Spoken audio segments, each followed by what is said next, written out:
तुमच्या मागण्या होत्या? आपण सर्वांनी पाहिलंय सकाळी 10 वाजल्यापासून शिवसेना, मनसे आणि त्याचबरोबर राष्ट्रवादी पक्ष शिवाय सामाजिक संघटना यांच्या माध्यमातून या पडघा टोल नाक्याच्या संदर्भातलं अतिशय तीव्र प्रकारचं आंदोलन, सामान्यांच्या भावना दाखवणारं आक्रोश स्वरूपाचं आंदोलन या ठिकाणी झालं।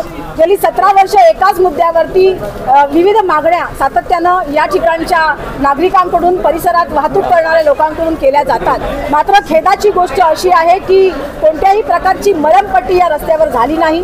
अतिशय साध्या आणि योग्य स्वरूपाच्या अशा मागण्या, न्याय मागण्या या ठिकाणी आंदोलनकर्त्यांच्या माध्यमातून आम्ही या ठिकाणी मांडल्या। आपल्याला माहिती आहे की टोल नाका जर झाला तर टोल नाक्याच्या बाजूला सर्व्हिस रोड असणं अपेक्षित आहे, तो योग्य असला पाहिजे। अशा प्रकारची तरतूद या बाजूला आपल्याला दिसत नाही।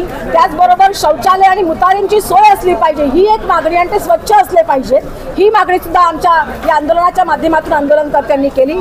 ज्या ठिकाणी गावं आहेत आजूबाजूला त्या ठिकाणी अंडरपास देणं गरजेचं आहे, पण या ठिकाणी अंडरपास सुद्धा दिलेले नाही आहेत। रस्त्यांवर मोठ्या मोठ्या प्रकारचे खड्डे पडलेले आहेत। टोल नाका आणि ज्या ठिकाणी अपघात होत आहेत अशा अपघाताच्या जागा ज्या आहेत त्या ठिकाणी सातत्यानं ॲम्ब्युलन्सची सोय आणि फायर ब्रिगेडची गाडी असणं आवश्यक आहे, मात्र तेही आपल्याला पाहायला मिळत नाही। आणि अनेक निरपराध निष्पाप लोकांचे जीव या प्रशासनाच्या हलगर्जीपणामुळे गेल्या 17 वर्षामध्ये गेलेले आहेत। आमचा सगळ्यांचा सवाल आहे, हा सवाल शिवसेनेचा आहे, सवाल मनसेचा आहे, सवाल जनसामान्यांचा आहे की अजून किती दिवस सरकार असे निष्पाप आणि निरपराध लोकांचे बळी घेणार आहे?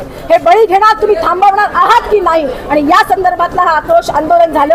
आतापर्यंत सगळ्यांना पत्रव्यवहार करून प्रोटोकॉल प्रमाणे शांततामय मार्गाने हे आंदोलन केलं गेलं। या आंदोलनासाठी शिवसेना आणि मनसे या पक्षातले महत्त्वाचे सगळे पदाधिकारी उपस्थित होते। आपण पाहिलं की या आंदोलनाची सांगता होताना निवेदन सगळे शासकीय महत्त्वाचे अधिकारी यांनी घेतलं। आमची सगळ्यांची मागणी आहे, नॅशनल हायवे ऑथॉरिटी असेल, राष्ट्रीय महामार्ग असेल, राज्य महामार्ग असतील, या संदर्भातले PWDचे अधिकारी असतील, सन्माननीय जिल्हाधिकारी महोदयांकडे या संदर्भातली तात्काळ मीटिंग लावली पाहिजे।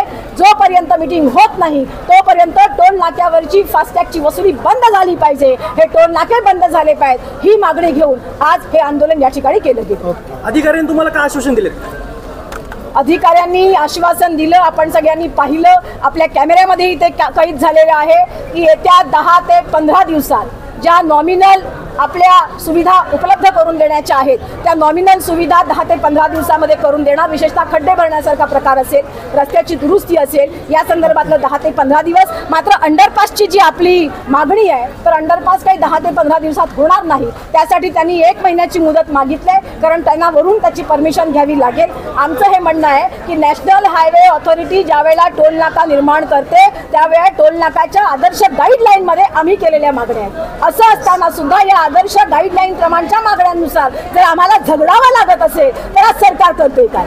आज या ठिकाणचे प्रशासन करतं काय? या ठिकाणचे लोकप्रतिनिधी, विशेषतः आमदार जे घमेले आणि फावडा घेऊन रस्ता दुरुस्त करायला जातात, त्यांनी अधिकाऱ्यांना वचक ठेवून काम करून घेतलं पाहिजे, ही जनसामान्यांची अपेक्षा आहे। आणि त्या माध्यमातून काम करून घेणं यासाठी या अधिकाऱ्यांनी आपल्याला सगळ्यांनी शब्द दिलेला आहे आणि लवकरच जिल्हाधिकारी महोदयांकडे बैठक होईल। यानंतर तुमचं जे आता शांतते आंदोलन असंच होणार आहे का? याच्या आंदोलनाचं स्वरूप बदलणार?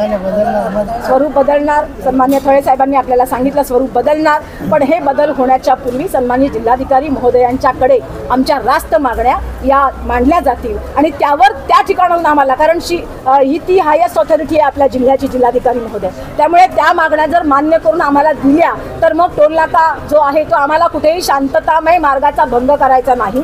मात्र ज्या न्याय मागण्या आहेत, ज्या सत्याच्या मार्गाने आहेत, ज्या जनसामान्यांच्या हिताच्या आहेत, आदर्श गाईडलाईन यांचा उल्लेख आहे, त्या मागण्या पूर्ण करण्यासाठी जर वेळकाढूपणा केला, याच्या पुढे जर टाळमटाळ केली, याच्या पुढे ठेकेदारांना वाचवण्याचा प्रयत्न केला तर मात्र शिवसेना आणि मनसे स्टाईल खटाक आंदोलन झाल्याशिवाय राहणार नाही। धन्यवाद।